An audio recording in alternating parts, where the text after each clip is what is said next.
अविरल वर्षाका कारण देशका विभिन्न 10 जिल्लामा क्षति। अविरल वर्षाका कारण कहाँ के भयो यसको बारेमा पुरै जानकारी। गृह मन्त्रालयमा विपद व्यवस्थापन समितिको बैठक बस्यो।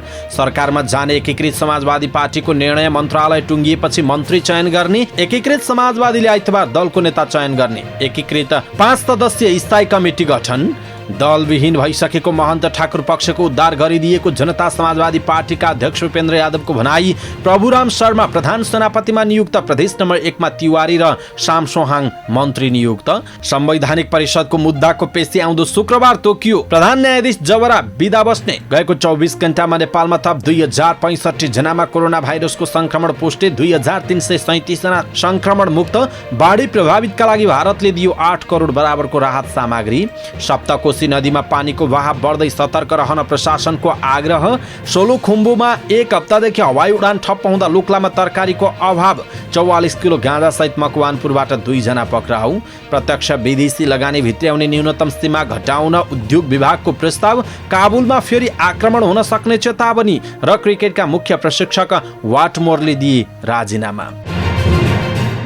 दर्शक महानुभाव नमस्कार। समाचारपाटी.com को न्यूज बुलेटिनमा यहाँलाई हार्दिक स्वागत छ। म प्रहलाद चन्द्र घिमिरे। सदाको झैं आज पनि हामी उपस्थित भइसकेका छौं आजका महत्त्वपूर्ण समाचार लिएर। हामीलाई अन्तिमसम्म हेर्नुहोला अनि हाम्रो मेहनतका लागि यो भिडियोमा एउटा लाइक अवश्य गर्नुहोला। दर्शक महानुभाव पल पलको न्यूज अपडेटका लागि हाम्रो च्यानललाई सब्स्क्राइब गर्नुहोस् अनि नजिकै आउने बेल आइकनलाई क्लिक गर्नुहोला। कहाँबाट हेर्दै हुनुहुन्छ अनि कस्तो लाग्दैछ? देशभित्र हुनुहुन्छ भने आफू रहेको गाउँठाउँ सहर जिल्लाको नाम लेख्नुहोला। यदि विदेशमा हुनुहुन्छ भने कुन देशबाट हामीलाई हेरिरहनु भएको छ त्यो कुरा पनि तलको कमेन्ट बक्समा कमेन्ट गरिदिनुहोला। दैनिक रूपमा हेर्नुहुन्छ भने रेगुलर भनेर लेखिदिनुहोला। दर्शक महानुभाव आज पहिलोचोटि हो भने फर्स्ट टाइम भनेर लेखिदिनुहोला। आउनुहोस् दर्शक महानुभाव आजका महत्त्वपूर्ण समाचार सुरु गरौं।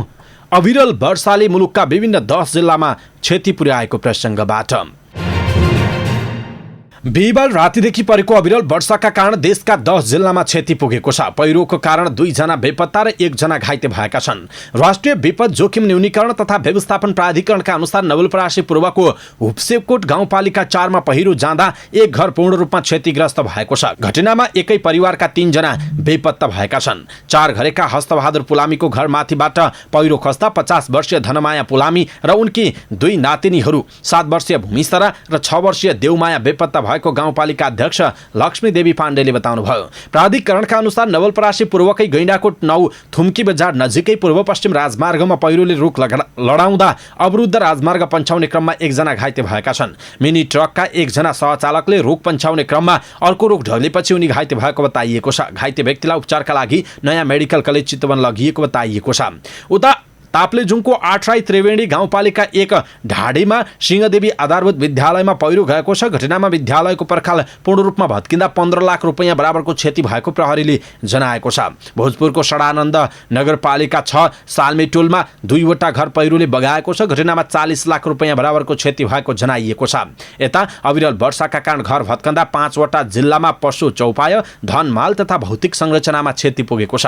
प्राधिकरणका अनुसार स्याङ्जाको आँधीखोला 2 मडुवा मुसुरीमा एउटा गोठ भत्कँदा केही पशु चौपाय पुरिएका छन्। दाङको तुलसीपुर 13 अम्बापुरमा एउटा घर भत्किएको छ। घटनामा कम्तीमा 6 लाख रुपैयाँको क्षति भएको भनिएको छ। कञ्चनपुरको भीमदत्त 6 भगवती टोलमा गोठ र भान्साघर भत्किएको छ भने नवलपरासी पश्चिमको सरावल 17 देवगाउँमा एउटा घर भत्किएको छ। रौतहटको जयनगरमा 5 वटा घर पूर्ण रूपमा क्षतिग्रस्त भएको छ। कैलालीको चुरे गाउँपालिका 5 खानी डाँडामा भीमदत्त राजमार्गमा पहिरो जाँदा पूर्ण रूपमा अवरुद्ध सडक अवरुद्ध बनेको छ। त्यहाँ अस्थायी प्रहरी पोस्ट खानी डाँडाबाट प्रहरी सहायक निरीक्षकको नेतृत्वमा टोली गएर राजमार्ग खुलाएको बताइएको छ। यसैबीच देशका विभिन्न जिल्ला जलमग्न हुन थालेपछि गृह मन्त्रालयमा शुक्रबार आकस्मिक विपद व्यवस्थापनको बैठक बसेको थियो। गृहमन्त्री बालकृष्ण खाँडको अध्यक्षतामा बसेको बैठकमा नेपाली सेना, नेपाल प्रहरी, सशस्त्र प्रहरी बल, विपद जोखिम न्यूनीकरण तथा व्यवस्थापन प्राधिकरण, सडक विभाग लगायतका प्रतिनिधि सहभागी रहेका थिए। बैठकमा मनसुनजन्य विपदको प्रभावकारी प्रतिकार, पीडित परिवारलाई राहत, घाइतेहरूको उपचार र क्षति भएका भौतिक संरचना, पूर्वाधारहरूको पुनर्निर्माण, पुनर्स्थापना लगायतका विषयमा छलफल भएको गृह प्रवक्ता फणीन्द्रमणि पोखरेलले बताउनुभयो। उहाँका अनुसार बैठकमा मन्त्रालय, सुरक्षा निकाय र अन्य निकायका प्रतिनिधिहरूले हालै भएका बाढी पहिरो र डुबानबाट भएका क्षति तथा खोज तथा उद्धारबारे जानकारी गराएका थिए। बैठकमा भएको ब्रिफिङमा बिहिबार रातिदेखि शुक्रबारसम्म 400 जनालाई सुरक्षित स्थानमा सारिएको भनिएको छ। बैठकमा गृह सचिव टेक नारायण पाण्डेले मनसुनजन्य विपदका कारण जोखिममा रहेका मानिसहरूको प्राथमिकताका साथ उद्धार गरी सुरक्षित स्थानमा राख्न निर्देशन दिनुभयो। साथै अवरुद्ध सडक, खानेपानी लगायतका सेवा तत्काल सुचारू गर्न पनि सबै निकाय समन्वयात्मक रूपमा अगाडि बढ्नु पर्नेमा उहाँले जोड दिनुभयो। गृहमन्त्री खाँडले मनसुनको समय अझै बाँकी रहेको बताउँदै सम्भावित विपदको जोखिमलाई ध्यानमा राखेर प्रभावकारी पूर्व तयारी र प्रतिकार्यका लागि तैनात रहन सबै निकायलाई निर्देशन दिनुभएको छ। नेकपा एकीकृत समाजवादीले सरकारमा सहभागी हुने निर्णय गरेको छ। शुक्रबार बसेको एकीकृत समाजवादीको स्थायी कमिटिको बैठकले सरकारमा सहभागी हुने निर्णय गरेको हो, तर मन्त्री चयन भने मन्त्रालय टुङ्गो लागेपछि मात्र गर्ने निर्णय भएको छ। सत्ता साझेदार दलहरूबीच मन्त्रालय टुङ्गिएपछि मन्त्री चयन गर्ने निर्णय भएको एक नेताले बताउनुभयो। प्रधानमन्त्री शेरबहादुर देउवाले एकीकृत समाजवादीको निर्णय कुरेर बस्नु भएको छ। 2 भदौमा नेकपा एमालेबाट अलग भएर माधव कुमार नेपालले गठन गरेको एकीकृत समाजवादीले बुधबार वैधानिकता पाएपछि मन्त्री परिषद विस्तारको तयारी भएको हो। हामीले सरकारमा सहभागी हुने निर्णय गरेका छौं। मन्त्रालय संख्या पनि लगभग टुङ्गिएको छ, ती नेताले भन्नुभएको छ। तर कुन कुन मन्त्रालय लिने भन्ने टुङ्गो लागेको छैन। सत्ता साझेदार दलका नेताहरू बीच एकीकृत समाजवादीले 5 मन्त्रालय लिने भद्र सहमति भएको छ। मन्त्री संख्या भने टुङ्गिन बाँकी रहेको बताइएको छ।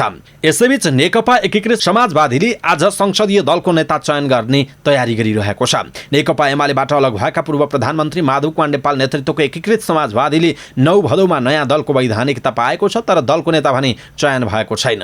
दलको नेता चयन गर्न आइतबार संसदीय दलको बैठक बोलाइएको छ। यसैगरी संसदीय दलको नेताले उपनेता, प्रमुख सचेतक र सचेतक चयन गर्नेछ।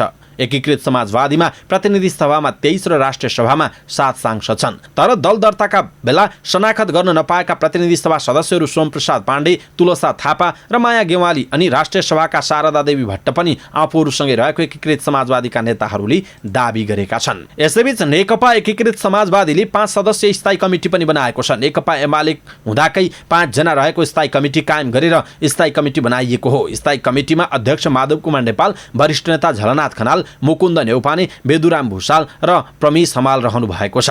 एक नेताका अनुसार यो स्थायी कमिटी तत्कालका लागि मात्रै हो। राष्ट्रिय सम्मेलनपछि स्थायी कमिटी विस्तार र सचिवालय गठन गर्ने तयारी रहेको बताइएको छ। तत्काल काम चलाउन यो स्थायी कमिटी कायम गरिएको हो। चाँडै स्थायी कमिटी विस्तार हुनेछ भूषालले भन्नुभएको छ। नेकपा एमाले बाट अलग भएर बनेको नेकपा एकीकृत समाजवादीले 9 भदौमा वैधानिकता पाएको छ। एकीकृत समाजवादीको पदाधिकारी समेत टुङ्गिएको बताइएको छ।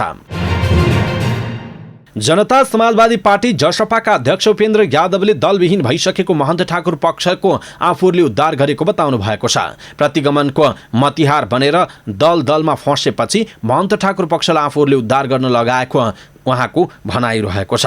जसपाद्वारा शुक्रबार जनकपुर धाममा आयोजित अभिमुखीकरण कार्यक्रमलाई सम्बोधन गर्दै अध्यक्ष यादवले भन्नुभयो, दलमा आफै फँसेपछि उद्धार गर्ने बारे सोच्यौं। उनीहरू शेरबहादुरजी समक्ष गई अनुनय विनय गर्न थाली। शेरबहादुरजीले सोध्नुभयो के गरौँ, मैले उद्धार गरिदिनुहोस् भनेपछि 20% आधारमा दल फुटाउने अध्यादेश ल्याएपछि उनीहरूको उद्धार भयो, उहाँको भनाइ छ।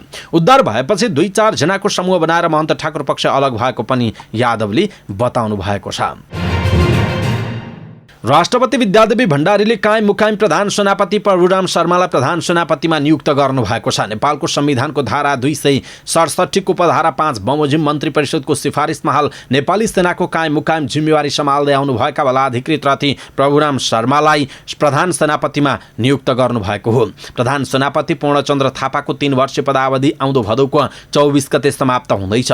पदावधि समाप्त हुने 1 महिना अघि अर्थात् साउनको 25 गते उहाँ घर विदामा बस्ने हुनाले ज्येष्ठ का आधारमा शर्मा कायम मुकायम प्रधान सेनापति तोकिनु भएको थियो। प्रदेश नम्बर 1 का मुख्यमन्त्री भीम आचार्यले 2 जना मन्त्री नियुक्त गर्नुभएको छ। नेता माधव कुमार नेपालको साथ छोड्नुभएका लक्ष्मण तिवारी र बलबहादुर सामसोहाङलाई मुख्यमन्त्री आचार्यले मन्त्रीमा नियुक्त गर्नुभयो। उनीहरूले शुक्रबार नै शपथ ग्रहण गरेका छन्। ताप्लेजुङका सामसोहाङ सामाजिक विकास मन्त्री बन्नुभएको छ भने तेह्रथुमका सांसद तिवारी उद्योग पर्यटन वन तथा वातावरण मन्त्री बन्नुभएको छ। मन्त्रीमण्डल विस्तारका लागि शुक्रबार दिनभर छलफल भएको थियो, तर थप नाममा सहमति जुट्न नसकेपछि माधव समूह छोडेका 2 जनालाई मात्र नियुक्त गरिएको बताइएको छ। संवैधानिक परिषद सम्बन्धी विवादको मुद्दा आगामी शुक्रबार भदौको 18 गतेका लागि पेशी तोकिने भएको छ। सर्वोच्च अदालतले उक्त मुद्दा आगामी साता सुनवाई हुने गरी निवेदक कानुन व्यवसायीहरूलाई जानकारी गराएको छ। सुनवाईमा सहजताका लागि भन्दै त्यो दिन प्रधान न्यायाधीश चोलेन्द्र शमशेर जवरा भने बिदामा बस्ने जनाइएको छ। उहाँको अनुपस्थितिमा वरिष्ठतम न्यायाधीश दीपक कुमार कार्कीले कायम प्रधान न्यायाधीशका हैसियतले संवैधानिक इजलासको नेतृत्व गरी अन्य 4 न्यायाधीश तोक्नुहुनेछ। त्यो दिन मुद्दाको प्रारम्भिक सुनवाई हुने बताइएको छ। यो मुद्दामा अन्तिम सुनवाईका बेला पनि प्रधान न्यायाधीश जवरा बिदामा बस्नुहुनेछ। बीचको अवधिमा भने नियमित रूपमा काम गर्ने जनाइएको छ। गएको 24 घण्टामा नेपालमा 2065 जनामा कोरोना भाइरस संक्रमण पुष्टि भएको छ। 8752 जनाको पीसीआर परीक्षण गर्दा 1577 र 4365 जनाको एन्टिजेन परीक्षणमा 488 गरी 2065 जनामा कोरोना भाइरसको संक्रमण देखिएको स्वास्थ्य तथा जनसङ्ख्या मन्त्रालयले जनाएको छ। यस्तै कोरोना संक्रमणबाट थप 25 जनाको मृत्यु भएको छ भने 2337 जना संक्रमण मुक्त भएका छन्। शुक्रबार थपिएका सँगै नेपालमा कोरोना संक्रमितको कुल संख्या 7,56,792 पुगेको छ। यो सँगै नेपालमा मृत्यु हुनेको संख्या 10,663 पुगेको छ भने 7,08,230 जना संक्रमण मुक्त भएका छन्। मन्त्रालयका अनुसार हाल देशभर सक्रिय संक्रमितको संख्या 37,579 जना रहेका छन्, जसमध्ये 34,676 जना होम आइसोलेसनमा रहेका छन् भने 2,923 जना संस्थागत आइसोलेसनमा छन्। कोरोनाका बिरामी मध्ये 622 जना आइसियु र 171 जना भेन्टिलेटरमा उपचाररत रहेको जनाइएको छ। भारतले 15 जिल्लाका बाढी तथा पहिरोबाट प्रभावित परिवारहरूका लागि 8 करोड बराबरको राहत सामग्री हस्तान्तरण गरेको छ। शुक्रबार भारत सरकारको तर्फबाट मिसन उपप्रमुख श्रीमती नामग्या खम्पाली नेपाली 8 करोड बराबरको राहत सामग्री नेपाल भारत महिला मैत्री समाजकी अध्यक्ष तथा सांसद चन्दा चौधरी र प्राज्ञिक विद्यार्थी परिषदका अध्यक्ष नारायण ढकाललाई हस्तान्तरण गर्नुभयो। नेपालका 15 जिल्लाहरूमा बाढी तथा पहिरोबाट प्रभावित परिवारहरूका लागि वितरण गर्न लागि सो राहतमा tent, plastic sheet, sleeping mat र औषधिहरू रहेको बताइएको छ। सप्तरी र सुनसरीको बीचमा पर्ने सप्तकोशी नदीमा पानीको बहाव बढ्दै गएको छ। उत्तरी पहाडी जिल्लासहित तराईका विभिन्न जिल्लामा विगत 2-3 दिनदेखि लगातार परेको वर्षाका कारण कोशीमा पानीको बहाव बढेको हो। कोशी ब्यारेज कन्ट्रोल रुमका अनुसार शुक्रबार दिउँसोको मापन अनुसार 2,22,215 प्रति सेकेन्ड क्युसेक बहाव भएको थियो। अझै पानीको बहाव बढ्ने क्रममा रहेकाले कोशी ब्यारेजका 56 ढोकामध्ये 22 ढोका खुल्ला राखिएको छ। पानीको बहाव बढिरहेको भन्दै आवश्यकता अनुसार थप ढोका खुल्ला गरिने कोशी ब्यारेज प्रशासनको भनाइ छ। कोशी ब्यारेजमा खतराको संकेत रातो बत्ती बालिएको छ भने सप्तरी जिल्लाको तटबन्ध आसपासमा बसोबास गर्ने सर्वसाधारणलाई सतर्कता अपनाउन प्रशासनले आग्रह गरेको छ। कोशीमा पानी बढेसँगै सप्तरीको हनुमान नगर, कंकालिनी नगरपालिका 13 स्थित गोबरगाढा समेत जलमग्न हुने खतरा देखिएको नगर प्रमुख शैलेश कुमार शाहले बताउनुभयो। उक्त ठाउँमा बसोबास गर्ने मानिसलाई सुरक्षित रहन उहाँले आग्रह समेत गर्नुभएको छ। सोलुखुम्बुको पर्यटकीय क्षेत्र लुक्लामा तरकारी र फलफुलको अभाव भएको छ। निरन्तरको वर्षाका कारण तेन्जिङ हिलारी विमानस्थल लुक्लामा 7 दिनदेखि हवाई उडान ठप्प हुँदा लुक्लासहित आसपासका क्षेत्रमा तरकारी तथा फलफुलको अभाव भएको हो। निरन्तरको झरी र हुस्सुका कारण हेलिकप्टर तथा जहाजले भदौ 3 गते यता उडान भर्न नसक्दा मासु, अन्डा, तरकारी सहित फलफुल भित्रन नपाएको नेपाल नागरिक उड्डयन प्राधिकरण लुक्लाका प्रमुख मुकेश राज दाहालले जानकारी दिनुभयो।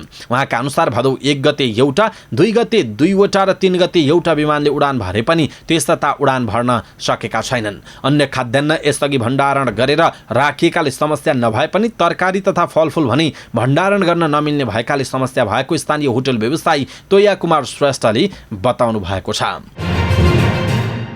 प्रहरीले 44 किलो लागु औषध गाँजा सहित 2 जनालाई पक्राउ गरेको छ। पक्राउ पर्नेमा मनहरी गाउँपालिका 5 दिल्लीपुर बस्ने 24 वर्षीय रामचन्द्र मोक्तान र सोही गाउँपालिकामा बस्ने 22 वर्षीय अर्जुन लोप्चन रहेको बताइएको छ।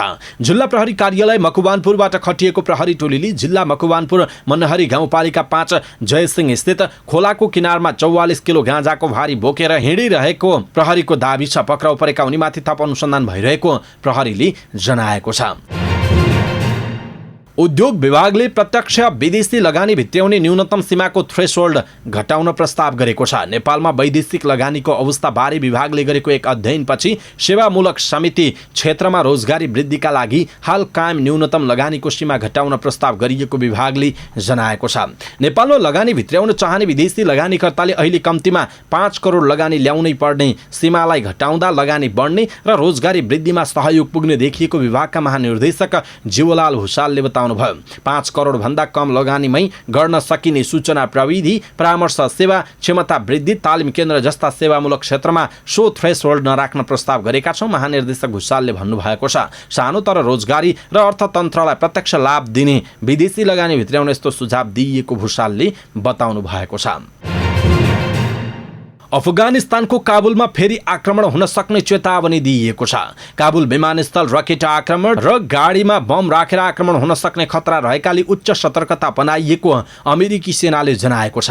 अफगानिस्तानमा थप आक्रमणको सामना गर्नका लागि तयारी अवस्थामा रहेको अमेरिकाका एक सैन्य उच्च अधिकारीले बताएको बीबीसीले उल्लेख गरेको छ। विद्रोही समूह इस्लामिक स्टेटले काबुलमा फेरि आक्रमण गर्न सक्ने सैन्य अधिकारीहरूले बताएका छन्। बिहिबार काबुल विमानस्थलमा भएको बम आक्रमणमा ज्यान गुमाउनेको संख्या 90 पुगिसकेको छ। विस्फोटमा 13 अमेरिकी सैनिकको पनि ज्यान गएको छ। यस्तै 150 भन्दा धेरै घाइते भएको समाचारमा जनाइएको छ।